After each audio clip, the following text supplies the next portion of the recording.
હવે જાવું કૈલાસ, હવે જાઉં કૈલાસમાં, હવે જાવું કૈલાસ, હવે જાઉં કૈલાસમાં। क्रोध हमारा शत्रु है, दुश्मन, बड़ा दुश्मन। तो लक्ष्मी जी के मन में भी क्रोध आ गया, क्योंकि तमोगुण तामसी शक्ति का प्रवेश हुआ उनके मन में। क्रोध में आकर के भगवान को अपने सौभाग्य को श्राप दे दिया कि आपका मस्तक उड़ जाएगा, चला जाएगा, कट जाएगा। एक कारण तो ये हुआ। दूसरा कारण भी है, भगवती ने कहा कि हयग्रीव नाम का भयंकर दानव उत्पन्न हुआ।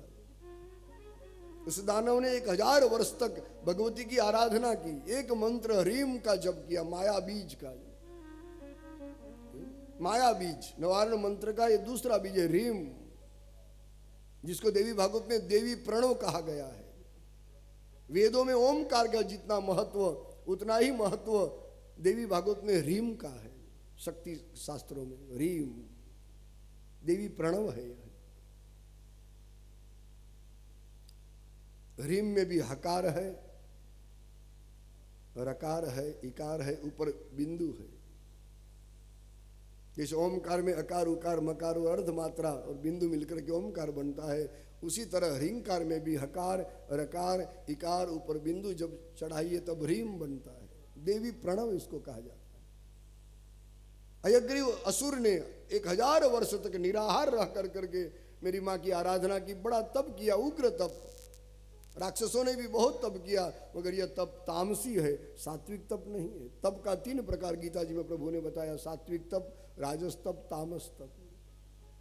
हमारे ऋषि मुनियों ने, देवताओं ने जो तप किया वह सात्विक तप है। राजा महाराजाओं ने जो तप किया वह राजस तप है, और असुरों ने भी तप किया वह तामसी तप है। तप द्वारा शक्ति प्राप्त करके पा करके उन्होंने लाखों को लूटा है, अनेकों का जान लिया है। तामसी तप है। तो हयग्रीव नाम का असुर 1000 वर्ष तक माँ का तप किया। भगवती ने दर्शन दिया, मांगो क्या दो। हयग्रीव ने कहा कि हे मैया, हे जोग मैया, जगदम्बा, कृपा कीजिए, हमें अजर अमर बनाइए, मेरी कभी मृत्यु न हो। जो मरने से सबको डर लगता है, चाहे सुर हो चाहे असुर, देव हो, दानव हो या मानव, मृत्यु से सबको भय लगता है। देवी भागवत में लिखा है पंचम स्कंद में कि दुनिया में सबसे बड़ा भय है तो मरने का है। मरणाद अपरम किंचित भयम नास्ति धरातले। इस धरती में मृत्यु से बड़ा भय कोई नहीं। मृत्यु का शब्द सुन करके हम कांपने लगते, अरे रे हमें मरना पड़ेगा। मगर मृत्यु अनिवार्य तत्व है। इसलिए हमारे संतों ने कहा कि मरने से क्या डरना है, मृत्यु का स्वागत कीजिए। मृत्यु भी माधव का स्वरूप है, मृत्यु मेरी मां का स्वरूप है। गीता जी में भगवान ने कहा 10वें अध्याय में कि मृत्यु सर्वहरश्चाहम उद्भवश्च भविष्यताम। ये अर्जुन, मृत्यु मेरा स्वरूप है। वही भगवान ने गीता के विश्वरूप योग में कहा कि कालोस्मि लोकक्षय कृत प्रवृद्धः लोकान समाहर्तुमिह प्रवृत्तः। ये अर्जुन, मैं सबका काल बन के आया हूं। यदि तू नहीं लड़ेगा तो भी भीष्म, द्रोण, कौरव सेना में कोई बचेगा नहीं, क्योंकि कालोस्मि, मैं सबका काल बन के आया हूं। एक दिव्य दृष्टि हमारे ग्रंथों ने दी कि काल भी कृष्ण का स्वरूप है, मृत्यु माधव का रूप है। डरिए मत, स्वागत कीजिए। मगर हमें बहुत डर लगता है, मृत्यु शब्द सुन करके हम कांपने लगते हैं।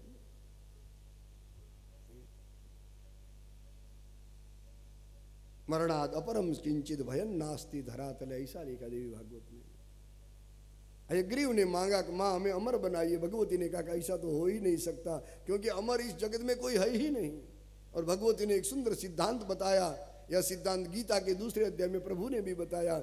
जातस्य ही ध्रुवम मृत्यु ध्रुवं जन्म मृतस्य च मर्यादा चेदृषि लोके भवेच्च कथम अन्यथा। हे हयग्रीव, तुमने तपस्या की, आराधना की, ठीक बात है, मगर अमर तो कोई है ही नहीं, कोई नहीं बन सकता अमर।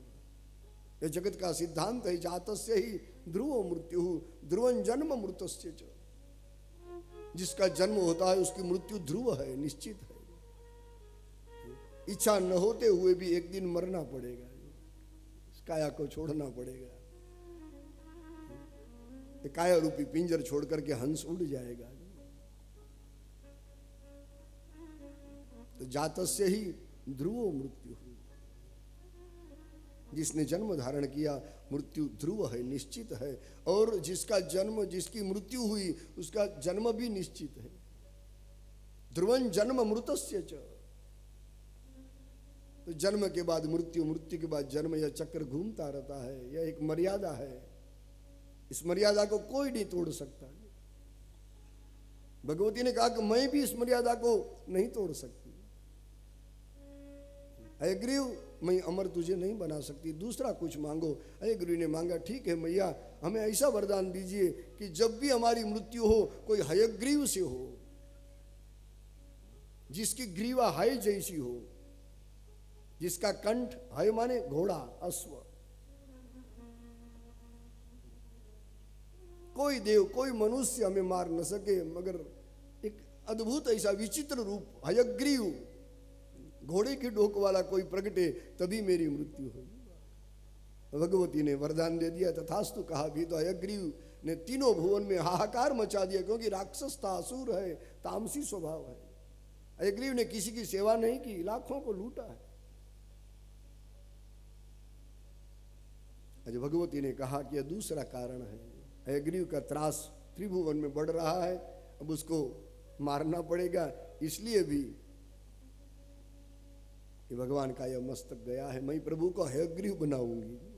अब चिंता मत कीजिए, रोइए मत, आंसू पोंछ डालिए, रुदन करने से कुछ नहीं मिलेगा। और विश्वकर्मा को कहा कि खड्ग लेकर के जो यज्ञ का अश्व है, मस्तक छेदन करके भगवान हरि के अंग पर लगा दीजिए, मैं कृपा दृष्टि करूंगी, भगवान जीवित होंगे। और विश्वकर्मा ने खड्ग लेकर के अश्व का मस्तक छेदन कर हरि के दिव्य अंग पर लगाया, और मां भगवती ने कृपा दृष्टि की। आज परमात्मा जीवित हो गए।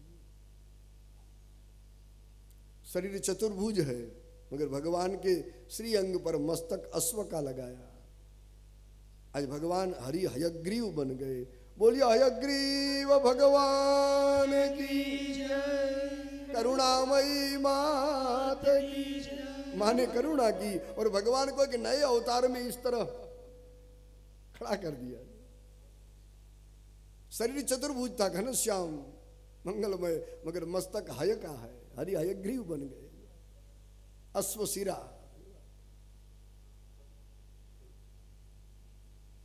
हरि का एक अर्थ अश्व भी होता है, हरि का अर्थ सिंह भी होता है, हरि का अर्थ वानर भी होता है, हरि का अर्थ भगवान विष्णु भी होता है, हरि का अर्थ सूर्य भी होता है। हरि शब्द के अनेक अर्थ हमारे यहाँ बताए। हयग्रीव बन गए भगवान। फिर तो हयग्रीव दानव के साथ प्रभु का युद्ध हुआ, और भगवान ने इस युद्ध में जो भयंकर दानव था, त्रिभुवन को दुख देने वाला, उस हयग्रीव दैत्य को भगवान श्री हयग्रीव ने नष्ट कर दिया, मार गिराया युद्ध में।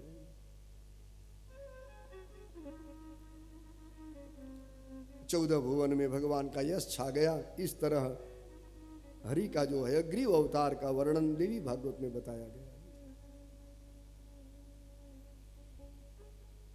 महामाया चरित्रंच पवित्रम पापनाशनम। सुध पुराणी महाराज ने कहा, हे ऋषि भक्तजनों आप सुनिए, मेरी माँ का महामाया का चरित्र अति पवित्र है, सबके पाप को नष्ट करने वाला है। महामाया चरित्रंच पवित्रम पापनाशनम पठताम शृण्वतां चैव सर्वसंपत्तिदायकम। परमेश्वरी के चरित्र को जो पढ़ेगा, जो भाव से स्नेह से सुनेगा, सबको सुख मिलेगा, संपत्ति मिलेगी। कथा सुनने का फल दिखाया यहाँ। हमारे कायिक वाचिक मानसिक सारे पापों को नष्ट करने वाली यह कथा है। कलमस आपहम चरित्र है भगवती का। हमारे कलमस को, पाप को नष्ट कर देती है।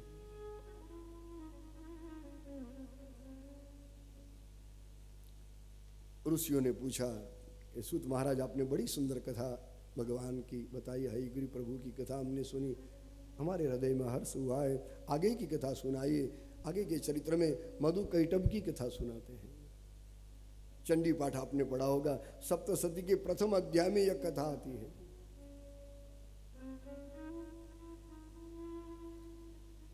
ऋषियों ने कहा कि हे सुपुराणी, आप बड़े विद्वान हैं, ज्ञानी हैं, आप जैसे वक्ता हमें मिला, हम भी सद्भागी हैं। क्योंकि ज्ञानी पुरुष का संग, कोई साधु पुरुष का संग, बुद्ध जन का संग, कोई प्रज्ञावान पुरुष का संग, यह अमृत रस समान है। और मूर्ख व्यक्ति की सोबत, मूर्ख का संग विष के जैसा है। मूर्खेण सह संयोगो विषादपि सुदुर्जरः, विघ्नेन सह संयोगः सुधारस समस्मृतः। जगत में दो प्रकार के मनुष्य होते हैं, अग्न और विघ्न, अथवा अग्न और सुग्न। एक अज्ञानी, दूसरा ज्ञानी। तो ज्ञानियों का संग अमृत रस समान है, मगर कोई मूर्ख का, अज्ञानी का संग और विष के समान है, जहर के समान है। मूर्ख व्यक्ति की सोबत करने से अच्छा है कि जहर पी लेना, हमेशा के लिए सो जाना अच्छा है। सबका संग करने की हमारे यहाँ छूट नहीं दी गई। शंकराचार्य महाराज ने लिखा कि संग सर्वात्मना है। यह यदि छूट सके तो सबका संग छोड़ दीजिए, असंग बन जाइए। नग्नो निसंग शुद्ध, असंग बन जाइए। मगर हम बचपन से किसी के संग में रहने की हमें टेव है, अभ्यास है हमारा, हम निसंग नहीं बन सकते। तो ठीक है, संग कीजिए, किसका करे संग, लिख दिया। संगः सर्वात्मना है यह, सचेत त्यक्तुम न शक्यते, सद्भिः सह कर्तव्यः, सताम संगो ही भेषजम।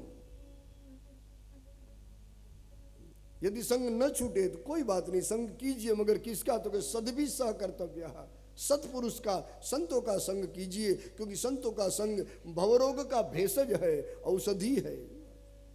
एक संसार का रोग हमें लागू पड़ा है, भवरोग सबको लागू पड़ा है। यह रोग, भवरोग की एक ही औषधि है, सत्संग। सताम संगो ही भेषजम। तो कोई ज्ञानी पुरुष का संग अमृत रस समान, और मूर्ख पुरुष का संग जहर से भी खतरनाक है। जहर पीने से एक जन्म हमारा नष्ट होगा, मगर कोई अज्ञानी, कोई मूर्ख के सोबत से हमारे अनेक जन्म बिगड़ जाएंगे। यह ठीक नहीं।